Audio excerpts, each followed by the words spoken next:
Samuel Harris stood on the observation deck, staring at the massive warship suspended in the station's central bay. The Relic, as everyone called it, was a remnant from humanity's earlier days of space exploration. Its dark hull was scarred with the marks of old battles, yet there was something majestic about its angular form. "Admiring our museum piece, Commander," a voice said from behind him. Harris turned to see Lieutenant Olivia Wells approaching with a tablet in hand. "Just trying to understand why they'd keep something so outdated operational," he replied. "Operational is a generous term," Wells said with a slight smile. "The brass calls it preserved for historical significance. I'm the technical officer responsible for making sure it doesn't fall apart." Harris had only arrived at the station 3 days ago. After 15 years of active service in the Navy, being assigned as security chief to this remote outpost felt like being put out to pasture. The station orbited a gas giant in a system far from the bustle of the main human colonies, housing research teams and serving as a minor trading hub. "Strange place to preserve a warship," Harris noted, looking at the vessel's massive gun emplacements.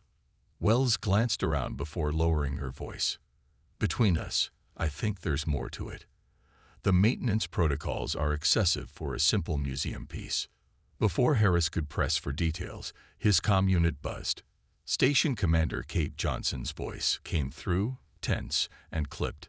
"Harris, Wells, report to command immediately." The command center was in chaos when they arrived. Staff moved with urgent purpose between workstations as Johnson stood at the central console, her face grim.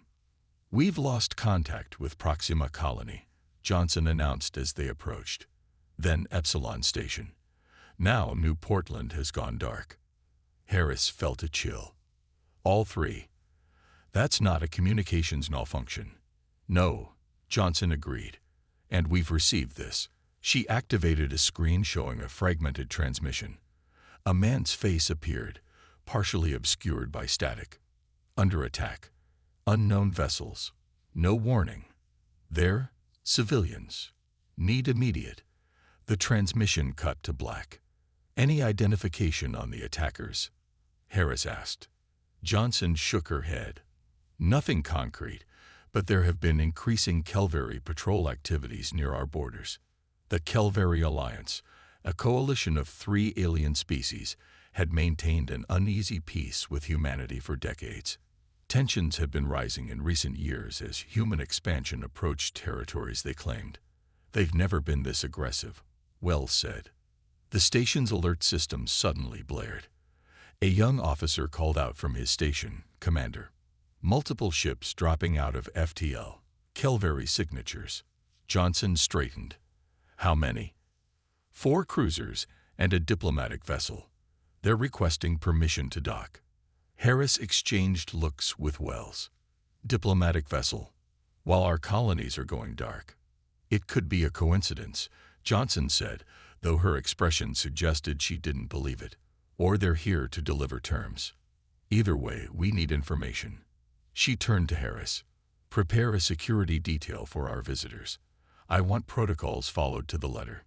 As Harris left to assemble his team, he passed the observation window again. The Relic seemed to watch him with its dark, shuttered weapon ports, a sleeping giant from another era. Later that evening, Wells entered her private quarters and locked the door. She activated a hidden panel in her wall, revealing the secure terminal connected to systems no one knew she monitored. For 3 years, she had been secretly maintaining the Relic's core functions despite orders to keep it dormant. The readouts showed green across all primary systems. The old warship wasn't just preserved, it was ready. "Just a feeling," Wells whispered to herself as she checked the power cells. "But I think we might need you soon, old friend." Outside the station, the Kelveri ships moved into position, their lights blinking in the darkness like predatory eyes. Ambassador Zorteth of the Kelveri Alliance stood tall on the station's docking bay, his scaled skin shimmering under the lights. 4 guards flanked him, their eyes constantly scanning the area. Commander Johnson greeted them with formal diplomatic protocol, while Harris watched from nearby, hand resting near his sidearm. "We come in peace during these uncertain times," Zorteth said, his translator converting the clicking sounds of his native language. "Communications disruptions are affecting many sectors. We offer assistance." Johnson nodded stiffly. "We appreciate your concern, Ambassador. Perhaps you can explain why 3 human colonies went silent just before your arrival." The ambassador's inner eyelids flickered, a gesture Harris recognized as discomfort from his military briefings on Kelveri body language. "Unfortunate timing," Zorteth replied. "Space is dangerous. Many threats exist beyond our knowledge." The diplomatic party was shown to guest quarters while Johnson and Harris conferred privately. "I don't trust them," Harris said. "Their timing is too convenient." "Neither do I," Johnson agreed, "but we follow protocol until we have proof of hostile intent. Show them the station. Learn what you can." Later, Harris led the ambassador and 2 aides on a tour. When they reached the main bay housing the Relic, Zorteth stopped, his head tilting curiously. "What is this ancient vessel?" he asked. "The Relic," Harris explained, "one of our early interstellar warships. It's preserved for historical purposes." The Kelveri delegation approached the ship, studying its weathered hull. One aide laughed, a strange chittering sound. "You humans display your obsolete technology proudly," Zorteth said. "Our museums house primitive tools, not military failures." Harris felt a flare of irritation. It may be old, but the Relic served in 3 major campaigns. 27 confirmed kills. Against what? Asteroids. The aide chittered again. "Our current scout ships could destroy this Relic with minimal effort." Harris forced a diplomatic smile. "Perhaps. Technology advances quickly." As they continued the tour, Harris noticed the Kelveri asking pointed questions about defense systems and personnel members. He provided only basic information, citing security protocols when they pressed for details. Meanwhile, Lieutenant Wells was in the station's monitoring center when engineer Nick Martinez called her over. "Look at this," he said quietly, pointing to his screen. "I've detected unusual scanning patterns coming from the Kelveri ship. They're mapping our power grid, defense nodes, and," he paused, "they're focusing particular attention on the Relic." Wells frowned. Why would they care about an old warship? "No idea, but they're being thorough. And there's something else. They're transmitting data bursts toward Kelveri space, much larger than diplomatic communication should be." Wells checked the time. "I need to meet the ambassadors group in 10 minutes. Keep monitoring this. Don't report it through normal channels yet." When Wells joined the tour at the communications center, she noticed one of the Kelveri aides lingering near a security terminal. She casually positioned herself to block his view. "Ambassador," she said, "I understand you've been admiring our historical vessel." Zorteth's eyes narrowed slightly. "Yes, a curious choice to preserve outdated weaponry. Sometimes old things have unexpected value," Wells replied. The station's alert system suddenly blared. Johnson's voice came over the comm. "All personnel to emergency stations. We've confirmed attacks on human colonies. 3 settlements have been completely destroyed." Harris watched the ambassador carefully. There was no surprise in the alien's posture, only a slight tensing of his secondary limbs. "Ambassador," Harris said coldly, "did you know about this?" "Commander Harris," Zorteth replied, his voice suddenly losing its diplomatic tone, "your species has always been slow to understand when you are outmatched." In that moment, the station shuddered as distant explosions echoed through the hull. The true purpose of the Kelveri visit was now terrifyingly clear. The station's emergency lights flashed red as another explosion rocked the structure. Harris grabbed his sidearm and aimed it at Zorteth. "What have you done?" he demanded. The ambassador's mouth twisted into what might have been a smile. "Simply claiming what is rightfully ours. Your expansion ends today." Before Harris could respond, the Kelveri guards moved with shocking speed. One knocked his weapon aside while another struck him in the chest, sending him crashing against the wall. Wells ducked behind a console as the aliens fired strange energy weapons at the station personnel. "All security teams, intruder alert," Harris shouted into his comm as he rolled to cover. Commander Johnson's voice crackled through the station-wide system. "Attention all personnel. We are under attack. This is not a drill. Kelvary warships have surrounded the station and opened fire. Proceed to emergency stations." Outside, 5 more Kelvary vessels had joined the original 4. They systematically targeted the station's defense systems, destroying them one by one. "Your modern defenses are impressive," Zorta said as he backed toward the exit, protected by his guards. "But our ships have studied them for years. We know exactly where to strike." Harris managed to draw his backup weapon and fire, hitting one of the guards. The others retreated with the ambassador, sealing the door behind them. "Wells, you okay?" Harris called out. She emerged from cover, blood trickling from a cut on her forehead. "I'm fine. We need to get to the command center." They ran through corridors filled with panicking staff and flashing emergency lights. When they reached the command center, they found Johnson directing the failing defense. "Shields at 20%. An officer reported. Main weapons are offline." Johnson looked grim. "They knew exactly where to hit us. This was planned long ago." Martinez burst in, out of breath. "Commander, they've breached the lower levels. They're boarding us." Johnson looked at the tactical display showing 9 Kelvary ships surrounding them. "We can't win this fight. Begin evacuation procedures." "The escape pods won't make it," Harris said. "Their ships will pick them off one by one." Wells and Martinez exchanged looks. Wells stepped forward. "There's another way." "The Relic." Johnson stared at her. "That museum piece. It hasn't flown in decades." "That's not entirely true," Wells admitted.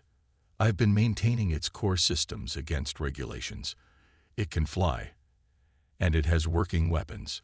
Harris looked at her with new understanding. "That's why you were so defensive of it." "It was my personal project," Wells said. "I always thought we might need an ace up our sleeve one day." Another explosion shook the station violently. Structural alarms began blaring. "Hull breach on decks 5 through 7, an officer reported.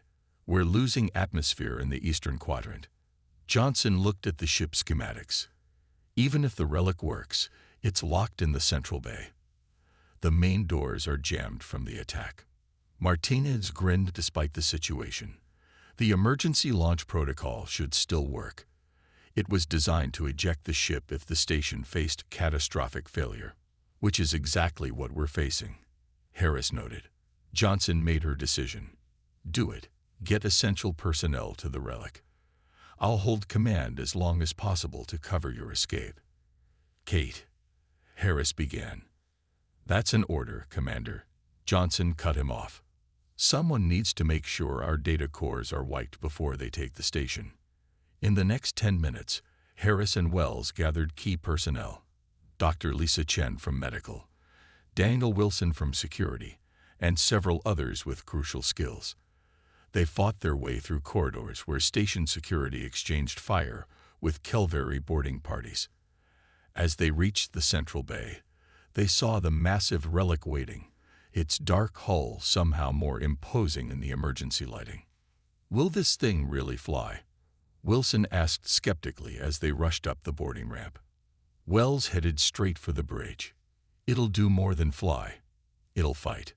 Behind them, the station began to come apart as the Kelvary ships intensified their bombardment, unaware that the old warship they had mocked was about to awaken. The inside of the Relic was surprisingly well maintained despite its age.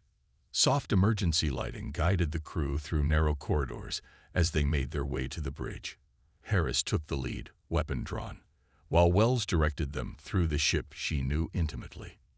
"Everyone take a station," Harris ordered as they entered the bridge. Ancient but clean control panels lined the walls around a central command chair. "Wells, can you get this thing running?" "Already on it," she replied, her fingers flying across a startup panel. The ship hummed to life around them. Systems activating in sequence. Main power online. Weapon systems initializing. Dr. Lisa Chen looked around nervously. I thought this ship was decommissioned. How is everything working? Wells didn't look up from her work. I've been maintaining it for 3 years. Started as a hobby, became an obsession. Then I began finding things that didn't make sense. What things? Harris asked. Systems that weren't in any schematic. Power readings that didn't match the official specs. She hit a final sequence of commands, and the bridge fully illuminated. This ship is not what everyone thinks it is. Through the viewports, they could see the station breaking apart under the Calvary assault. Explosions rippled along its outer ring as atmosphere vented into space. Martinez, get to engineering, and make sure the engines are ready, Harris ordered. The engineer nodded and disappeared down a corridor. Commander Johnson is still on the station, Wilson reminded them, watching the destruction. Harris's jaw tightened. She knew what she was doing. Our job now is to make sure her sacrifice means something. The ship's communication system crackled. Johnson's voice came through, broken by static. Harris, they've reached command. Initiating data purge. Launch now while you still can. The transmission cut off with the sound of weapons fire. Wells, get us out of here, Harris ordered, his voice tight. Emergency launch sequence activated, she confirmed, pressing a series of red controls. The ship shuddered as explosive bolts fired, breaking the docking clamps. The central bay doors remained jammed shut from the attack. We're still trapped in here, Wilson pointed out. Wells smiled grimly. Not for long. Activating emergency protocols. Red warning lights flashed throughout the bay as the Relic's frontal weapons powered up. A series of concentrated energy bursts shot forward, blasting through the damaged bay doors. The vacuum of space instantly pulled at the wreckage, creating an opening. Main engines engage, Wells announced. The Relic lurched forward, its ancient thrusters pushing it through the newly created exit. Debris scraped along the hull as they emerged into open space. Around them, the Calvary fleet continued its systematic destruction of the station, too focused on their primary target to notice the old warship slipping away. In engineering, Martinez stared in awe at the engine room. The technology before him defied everything he knew about ships from the Relic's era. The power core glowed with an energy signature he'd never seen before. This is impossible, he whispered, running his hands over controls that seemed decades ahead of the ship's official timeline. He activated his comm. Wells, are you seeing these power readings? This isn't standard technology for a ship this old. I know, her voice replied. That's what I've been trying to tell you. The Relic was disguised to look outdated. It's actually a prototype that was never officially documented. On the bridge, Harris watched the tactical display as the Calvary ships continued their assault on the dying station. They haven't spotted us yet. Their scanners are focused on the escape pods. They're hunting survivors, Dr. Chen said, horror in her voice. They're targeting the escape pods deliberately. Harris' expression hardened as he watched a small escape pod disappear from the sensors, destroyed by a Calvary cruiser. Wells, is this ship really combat-capable? He asked. She nodded, bringing up weapon systems that had remained hidden for decades, more than they could possibly imagine. As if responding to her words, the Relic's ancient systems continued to awaken, weapon ports sliding open along its hull, ready to unleash fury upon those who had mocked it. The Relic drifted silently behind a large piece of station debris, its systems running on minimal power. On the bridge, Harris studied the tactical display showing 9 Calvary ships methodically destroying escape pods. They're splitting up to hunt survivors, Harris observed. 3 ships moving toward the planet, 4 continuing to destroy the station, 2 pursuing escape pods. Monsters, Wilson muttered, watching another pod disappear from the screen. Wells worked furiously at the engineering station. I've got something that might help us. The Relic has stealth technology that wasn't in any official record. Stealth systems, Harris asked. That wasn't developed until decades after this ship was built. Exactly, Wells replied with a grim smile. Activating now. The lights dimmed as the ship redirected power. The hull plating shifted microscopically, changing how energy reflected from its surface. We're effectively invisible to standard scanners, Wells explained. They might spot us visually if they look directly at us, but their systems won't detect us. Martinez's voice came over the comm from engineering. Commander, you need to see this. I've accessed the ship's classified records. The Relic wasn't decommissioned because it was obsolete. It was too advanced, an experimental prototype with technology the military wasn't ready to deploy widely. Why hide it at a remote station? Chen asked. Perfect cover, Harris realized. Everyone thinks it's just a museum piece. No one looks twice at it. I've analyzed their attack pattern, Wilson said, pointing to one of the Kelveri ships that had separated from the others. That scout is vulnerable. It's outside the support range of the others. Harris leaned forward in the command chair. Then that's our first target. Wells, weapons status. Fully operational. We have energy cannons, missile systems, and something called a gravity pulse that I don't fully understand. Let's stick with what we know, Harris decided. Set an intercept course for that scout. Minimal engine signature. The Relic moved quietly through the debris field, approaching the lone Kelveri vessel from behind. The alien ship continued scanning for escape pods, unaware of the predator stalking it. Weapons locked, Wells announced when they were in range. Fire, Harris ordered. The Relic's energy cannons discharged with surprising power. The first blast disabled the scout's engines before it could report contact. The second shot crippled its communications array. Direct hits, Wilson reported with satisfaction. They're dead in space. Any distress signal? Harris asked. Negative. We got them before they could alert the others. Harris nodded. Move us away and maintain stealth. Let's see if the others notice their friend is missing. For 30 minutes, they watched as the Kelveri continued their operation, unaware they'd lost a ship. Then, one of the cruisers altered course. They're going to check on the missing scout, Wells observed. Good, Harris said. That gives us our next target. We'll hit and run, make them think they're dealing with multiple attackers. Over the next few hours, the Relic struck 3 more times. Each attack was precisely calculated, disabling engines first, then communications, ensuring no alarm could be raised. The Kelveri fleet began to panic, sending confused messages that the Relic's systems intercepted and translated. They're talking about a ghost ship, Chen reported, listening to the communications. They think they're being attacked by multiple human vessels. Martinez laughed. One old Relic is outsmarting their entire fleet. As they prepared for another strike, Wells discovered something remarkable. The ship's AI is learning their patterns. It's predicting their movements with incredible accuracy. I thought AI systems from this era were basic, Wilson said. This isn't from this era, Wells replied. This is technology that was classified and hidden away.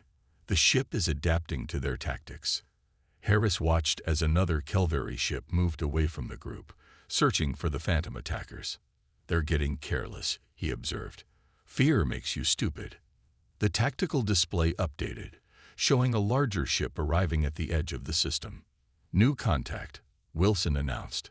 Based on size and configuration, it's their command vessel. Harris smiled for the first time since the attack began. Perfect. Now we know who's giving the orders. The Relic turned silently toward its next target, the hunter becoming the hunted, as the Kelveri's carefully planned assault began to unravel. The Kelveri command channels buzzed with confusion and fear. Harris listened to the translated communications with growing satisfaction as the alien forces scrambled to explain the mysterious attacks. They're calling us the Ghost, Wilson reported from the communication station. Their ships are reporting attacks from nowhere and shadows. 5 of their vessels disabled now, Wells added with quiet pride. They still haven't caught a clear visual of us. The bridge crew had fallen into an efficient rhythm over the past 12 hours. Strike, vanish, relocate, then strike again. The Relic's stealth systems proved remarkably effective, allowing them to approach within weapons range undetected. Commander, Martinez called from his station. I've been analyzing data from their command ship. They're coordinating a major offensive against the Orion colonies. This wasn't just an isolated attack on our station. Harris' expression darkened. They're launching a full-scale invasion of human space, and no one knows it's coming. Chen added grimly. With our station destroyed, there's no warning system in this sector. A new transmission caught Wilson's attention. Sir, I'm picking up human military frequencies. There's a destroyer, the Valley Forge, responding to automated distress calls from our station. They're heading into a trap, Harris realized. How soon until they arrive? 4 hours at their current speed. Harris made a quick decision. Open a tight beam communication channel. We need to warn them without alerting the Kelvary. After several tense minutes, the Valley Forge responded.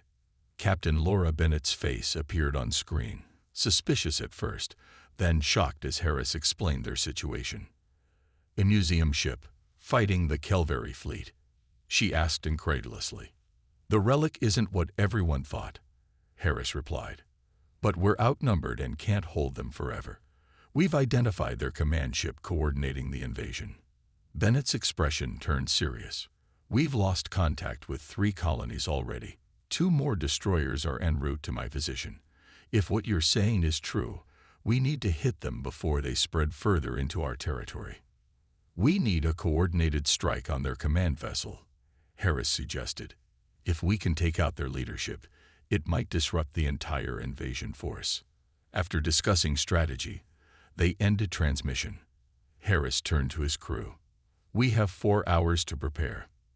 The Valley Forge will engage the outlying ships while we go after the command vessel.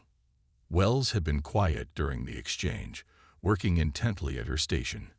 Commander, I've fully accessed the Relic's classified weapons systems. There's something here called a gravity displacement field. According to these specs, it can create localized distortions in spacetime. In simple terms, Harris asked. It can tear ships apart from the inside, she explained. But it requires enormous power and has to be deployed at close range. That's suicide, Wilson protested. We'd never get close enough to their command ship. Wells smiled slightly. Not with our current stealth system. But I found something better. She brought up schematics on the main screen. The Relic has an experimental phase shift drive. It doesn't just mask our presence. It can briefly shift us partially out of normal space. We'd be literally untouchable for about 40 seconds. Martinez whistled softly. No wonder this ship was classified. That technology would change warfare forever.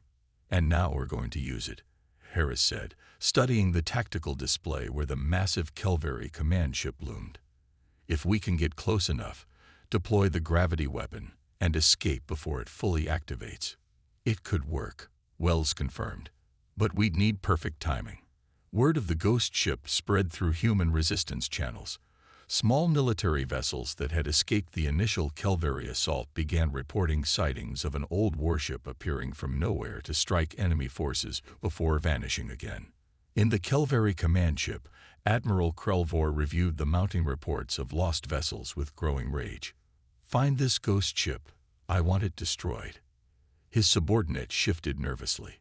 Sir, our scouts report 3 human destroyers approaching from Sector 7. Krelvor snarled. Let them come.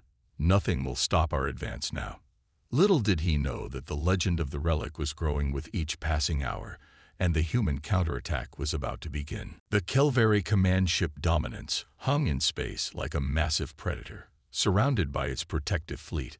Inside its command center, Admiral Krelvor watched tactical displays showing the approaching human destroyers. They send 3 ships against our armada. He laughed, his scaled skin rippling with amusement. Prepare to eliminate them. What the Admiral didn't see was the Relic, phase shifted into a state between normal space and elsewhere, gliding silently toward his vessel's underside. On its bridge, Harris and his crew worked with quiet intensity. Phase shift holding stable, Wells reported. 37 seconds remaining before we revert to normal space. All personnel, secure for combat maneuvers, Harris ordered through the ship-wide system. Gravity weapon primed and ready. We'll have one shot at this. The plan was bold but simple. The Valley Forge and its companion destroyers would engage the Kelveri fleet, drawing attention away from the command ship. Meanwhile, the Relic would phase shift close to the Dominance, activate its gravity weapon, and escape in the chaos. 20 seconds to reversion. Wells counted down. Martinez monitored the engine readouts. Power levels at maximum. The old girl's giving everything she's got. 15 seconds. Through the viewports, they could see the massive hull of the Kelveri command ship looming above them, unaware of their presence. 10 seconds. Wilson reported from Tactical. Valley Forge is engaging the outer defense fleet. They've drawn away 6 enemy vessels. 5, 4, 3, 2, 1. Phase shift disengaging. The Relic snapped back into normal space directly beneath the command ship's vulnerable engine section. Before the Kelveri could react, Wells activated the gravity weapon. Gravity displacement field activated. Full power. The space between the two ships distorted visibly as the weapon unleashed its power. The Relic shuddered under the strain, systems overloading throughout the ship. We have structural failures on decks 3 and 4. Martinez shouted over the noise of buckling metal. "Get us out of here," Harris ordered, gripping his chair as the ship violently shook. Wells diverted emergency power to the engines. The Relic pulled away as the gravity weapon's effect spread throughout the Kelveri vessel. The massive command ship began to twist unnaturally, its hull plating rippling as though made of liquid. "What's happening to them?" Chen asked, watching the horrifying display. "The gravity field is causing different parts of their ship to experience different gravitational forces," Wells explained. "Some sections are being crushed while others are being torn apart. The Dominance's power core destabilized, brilliant energy flaring from ruptures in its hull. The Relic barely managed to reach safe distance before the command ship exploded in a blinding flash of light. "Direct hit," Wilson shouted. "The command ship is destroyed." The effect on the Kelveri fleet was immediate and devastating. Without the Admiral's coordination, their carefully orchestrated attack fell into disarray. Some ships attempted to retreat while others fought on without coherent strategy. The Valley Forge and its companion destroyers pressed their advantage, methodically eliminating confused enemy vessels. Captain Bennett's voice came through the comm. "Relic, this is Valley Forge. Whatever you did worked. Their fleet is in chaos." Harris allowed himself a moment of satisfaction before turning to Wells. "Damage report." "We're hurt, but still flying," she replied. "Gravity weapon is burned out, phase drive is offline, but conventional weapons and engines are operational." "Let's finish this," Harris said, turning to Tactical. "Target the nearest Kelveri cruiser. Show them what this Relic can really do." Over the next few hours, the tide of battle turned completely. Human reinforcements arrived, drawn by the Valley Forge's broadcasts about the resistance. The Kelveri invasion force, meant to be the vanguard of a conquering fleet, was systematically destroyed or forced to retreat. 3 days later, human space was secure again. News of the mysterious old warship that had turned the tide of battle spread throughout the colonies. The Relic, once mocked as obsolete, became a symbol of human resilience and ingenuity. In a formal ceremony aboard the Valley Forge, Admiral Patricia Rodriguez addressed the assembled officers. "Today, we commission a new flagship for our defensive fleet," she announced, looking at the refitted Relic docked outside the viewports. "No longer will it be called the Relic. From this day forward, it will be known as Vengeance, with Commander Harris as its captain and Lieutenant Wells as chief engineer."